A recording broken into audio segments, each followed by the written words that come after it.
Oh non, le marché m'a piégé. J'aurais pu. Oh, encore un trade perdant. Bon, je vais changer de méthode. J'ai tout perdu. Allez, celui-là, il doit passer. On fait beaucoup d'erreurs lorsqu'on investit sur les marchés. On a souvent du mal à les identifier pour pouvoir les corriger. Voici les 3 principales erreurs que j'ai pu faire et que j'évite aujourd'hui de faire le moins souvent possible parce que j'ai pu les identifier et je sais maintenant comment les éviter lorsqu'elles arrivent. Il y en a bien plus, on est d'accord. On va se concentrer aujourd'hui sur ce que j'observe encore le plus souvent et surtout comment les corriger. Si vous en avez d'autres, mettez-les en commentaire, ça permettra d'y répondre, voire d'en faire un complément de cette vidéo. Première erreur, l'appât du gain. Être ambitieux, c'est bien. Vouloir aller trop vite est une erreur. Investir sur les marchés, faire du trading, c'est associé à faire de l'argent. Beaucoup d'argent. On ne considère pas l'argent qu'on investit comme un outil de travail, mais comme une fin en soi. Il faut qu'à la fin de la journée, j'ai fait de l'argent. Alors on se fixe des objectifs selon son capital. Ça peut être 100 € par jour, 1000 € par semaine, peut-être plus. Sauf que si on a un capital de 10 000 €, faire 3 000 € par mois, ça veut dire faire 30% de performance. Par mois. Ouais, parce que sinon t'as rien. C'est colossal. C'est intenable. Et cela va entraîner toutes les erreurs qu'on va suivre. L'effet de levier. C'est investir plus que ce qu'on a en capital, se mettre en risque maximum et donc ne pas avoir le droit à l'erreur. Pression maximum à chaque trade. Comme si à chaque fois qu'on touchait un ballon de foot sur le terrain, ça serait associé à « il faut que je marque un but ». Second poteau, Pavard. Sinon, c'est presque la fin de ta carrière. L'overtrading. Se forcer à trader même si on ne voit rien. Parce que on doit faire de la performance. Et oui, on s'est fixé des objectifs. Donc il faut y aller. Et donc on trade dans tous les sens, n'importe comment, en espérant que ça passe. Sans méthode. Troisième erreur, ne pas suivre ses plans, ne travailler qu'en fonction des euros qui défilent. Et quand je fais un peu de performance, je coupe mes positions en petits gains parce que je m'approche un peu plus de mon objectif journalier. Et quand je suis en grosse perte, en moins-value latente, je ne coupe pas parce que sinon ça va être beaucoup plus compliqué de rattraper cette perte et donc d'atteindre mes objectifs. Et donc au lieu de me remettre en question et de travailler quelque chose qui fonctionne selon ma méthode, je ne prendrai jamais cette perte, voire même je vais la renforcer. Et ça, c'est à ne jamais faire quand on est en moins-value latente. On traite donc les euros, on ne traite plus ce qu'on voit sur le marché et ce qu'on a identifié et notre stratégie. Quand j'ai commencé à trader il y a presque 20 ans maintenant, c'est exactement comme ça que j'ai commencé. J'estimais que j'avais une méthode et certes, j'ai probablement eu de la chance du débutant, ça a fonctionné tout de suite et donc très rapidement, j'ai eu des euros dans les yeux. Et ce, à la place de mes graphiques, à la place d'une méthode d'intervention. J'ai complètement débranché le cerveau. Et forcément, à un moment donné, ça ne fonctionne plus et donc à terme, ça n'a pas fonctionné. Je me suis entêté à ne jamais couper les positions perdantes parce qu'il fallait pas que je fasse de pertes à la fin de la journée. Et je les renforçais même pour essayer de rattraper le retard parce que je m'étais fixé des objectifs. Et quand c'est la fin de la journée et que t'as pas des centaines, voire des milliers d'euros de plus sur ton portefeuille, sur ton capital, tu es un gros loser. C'est ce que je m'étais dit. Voici 3 moyens de corriger cette erreur. Premier moyen, diminuer la taille de ses positions et ne se concentrer que sur l'application d'un plan. Lorsque ça fonctionne, progressivement, lorsque notre capital augmente, on augmente progressivement la taille de nos positions. Ça permet de gérer progressivement l'émotivité qu'il peut y avoir avec des tailles de position trop conséquentes et l'émotivité liée à des euros qui vont bouger plus rapidement du coup puisque les tailles de position sont plus grandes. Alors pour faire ça, il faut dégager toutes les indications qu'on a sur les plateformes de trading, les gains en euros, le gain par jour, toutes les indications de performance, ce qui risque d'impacter ta façon de trader plutôt que d'impacter positivement ce que tu vois sur le marché. Deuxième chose à faire, se fixer des objectifs de moyens, pas des objectifs de résultats. De travailler dans le sens d'un flux de marché lorsqu'on l'a identifié, de travailler une zone clé qu'on a préparée, d'être dans le sens d'une tendance qu'on a identifiée, d'appliquer tout simplement ce que l'expérience nous a appris et de ne pas espérer sans cesse que le marché ira systématiquement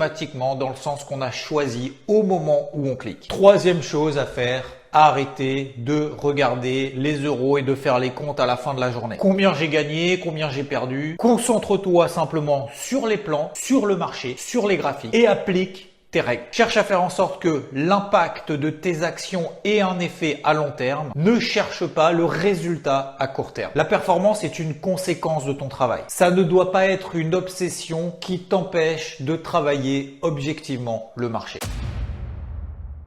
Concrètement, gagner comme un pauvre et perdre comme un riche, c'est couper ses positions en gain rapidement et laisser courir ses pertes indéfiniment. À degré équivalent, la sensation d'une perte de 100 € a beaucoup plus d'impact psychologique qu'un gain de 100 €. C'est comme ça que l'humain est constitué. La peur de subir des échecs, c'est lié à son ego et au regard des autres. Alors que les erreurs permettent d'apprendre et sont donc la source d'une réussite progressive pour faire encore mieux demain. Quand on fait des petits gains, une seule perte peut effacer des dizaines de petits gains réalisés précédemment. Il y aura forcément des pertes et si elles sont systématiquement importantes, ça sera impossible de faire de la performance. Si on n'a pas cette capacité de laisser courir des gains le plus longtemps possible, alors on ne fera jamais de performance. C'est absolument impossible. C'est comme si au golf, tu joues systématiquement petit bras au putt et que tu ne dépasses jamais le trou. Quelle est la probabilité de rentrer une balle dans un trou si systématiquement la balle s'arrête avant? Aucune chance. C'est exactement pareil en trading. Les gains sont limités puisque tu les coupes rapidement. Les pertes sont quasiment illimitées. Il faut switch et faire exactement l'inverse. Et tout de suite. Pour ça, je l'ai compris rapidement que au bout d'une semaine, quand tu faisais plein de petits gains, que la semaine se passait bien, il suffit qu'à la fin de la semaine, tu fasses une seule perte. Elle a effacé tous les gains réalisés la semaine. Et c'est là que j'ai compris qu'il y avait un problème. Alors, il ne faut pas non plus se focaliser que sur les pertes. Parce qu'il y en a beaucoup qui parlent que de stop loss, d'invalidation, c'est où, etc. Mais très rarement, voire quasiment jamais,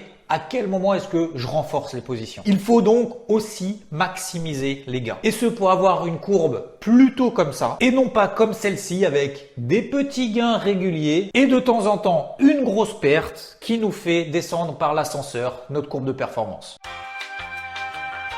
Mais plutôt des petites pertes, parfois certes oui régulières, mais quand ça passe, faire des gros gains. 3 clés pour corriger cette erreur. Élargir les unités de temps lorsqu'on est en position. On fait du swing, c'est-à-dire du trading sur plusieurs jours. On observe ces graphiques en données journalières, c'est-à-dire en daily. On a un signal de marché, on y va. Et une fois qu'on est en position, on ne réduit pas l'unité de temps. Ça, généralement, c'est pour regarder les euros qui défilent ou alors pour savoir si tout de suite le marché nous donne raison ou pas. Notre prochaine décision doit être basée sur la même unité de temps qui nous a permis de prendre la position initiale. Si à l'origine, c'est du daily, on reste sur du daily jusqu'au bout. On va jusqu'à nos objectifs, on prend notre perte si notre invalidation est atteinte. Ça nous permet de laisser courir les positions en gain jusqu'à nos objectifs daily. Ça nous évite de couper les positions trop tôt sur des réactions de bougie 5 minutes. Ne pas avoir 10 objectifs. Si on a 10 objectifs, une fois arrivé au 10e, on n'aura plus qu'un 10e de position. Donc oui, on aura eu raison d'aller jusqu'au bout parce que notre objectif a été atteint, super, j'ai eu raison sur le marché. Sauf qu'à force d'avoir pris des bénéfices partiels pendant toute la durée du trade jusqu'au 10e objectif, on arrive au final avec une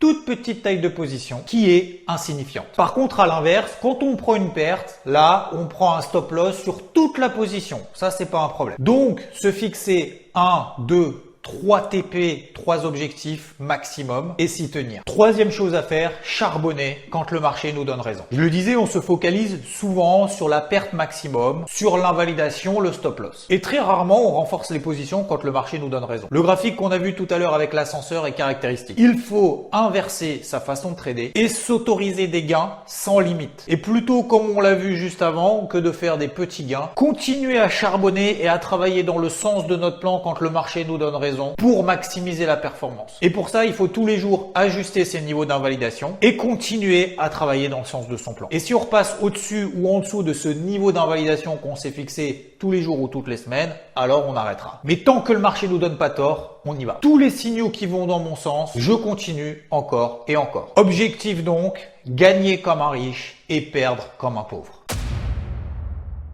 L'investissement sur les marchés, c'est pas se lever à 9h30 ou 10h30 du matin, de regarder les graphiques en 5 minutes quand on a le temps, passer un trade comme ça un petit peu au pif, soit ça monte, soit ça baisse de toute façon, et surtout espérer, dur comme fer, que le marché part tout de suite dans notre sens. Si on gagne, tant mieux, et si on perd, tant pis, c'est que de l'argent, c'est pas grave, on recommencera demain. Faut savoir aussi que le marché ne nous attend pas. L'une des grosses erreurs, c'est quand on se fixe des plages horaires à trader dans la journée ou dans la semaine. Parce que le marché va pas décaler pendant tes heures de pause, il va pas décaler et attendre que tu sois derrière les écrans pour dire ah ça y est, Xavier il s'est mis derrière les écrans, c'est bon je vais décaler. Le marché va pas t'attendre. Et si tu t'imposes en plus des objectifs de performance durant ces plages horaires, alors là, c'est catastrophe assurée. Ne vous mettez pas non plus la pression si l'investissement et le trading sur les marchés n'est pas votre activité principale. Forcément, on a envie d'y passer plus de temps parce que ça reste avant tout une passion, mais on ne peut pas se le permettre parce qu'on a une activité principale, une vie de famille, des activités annexes, mais on doit quand même s'imposer des règles, se fixer des plans, observer objectivement le comportement du marché, le comprendre, et ensuite seulement déclencher une stratégie d'investissement, une stratégie de trading. On ne passe pas d'opération sur le marché tant qu'on n'a pas analysé la situation. Le marché sera là demain, pas de précipitation,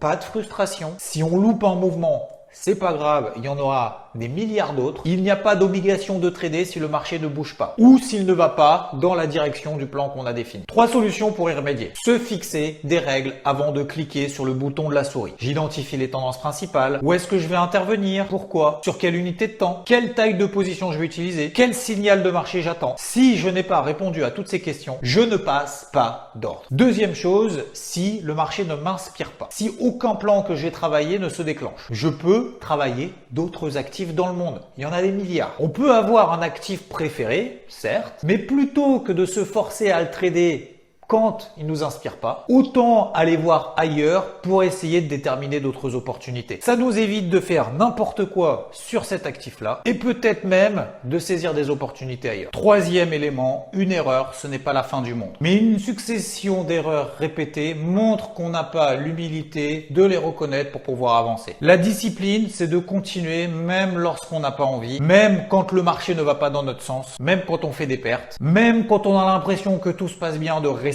concentré, de continuer même quand on a passé une sale journée, une sale semaine, et de travailler correctement les heures où on est disponible pour pouvoir préparer la suite et non pas se forcer à trader pendant ces moments-là pour atteindre ses objectifs en euros. C'était pour moi les 3 principales erreurs avec, je l'espère, quelques petites astuces qui vous aideront à les corriger si tel devait être le cas. Et pour toi, dis-moi en commentaire quelle est la principale erreur que tu as faite ou que tu fais encore et comment est-ce que tu l'as corrigée. Alors, il y en a forcément d'autres et peut-être que ça nous permettra de faire une autre vidéo justement pour des astuces, comment essayer de les corriger. N'hésitez pas à éclater les pouces vers le haut si cette vidéo vous a plu et qu'on reproduise l'expérience. Ciao!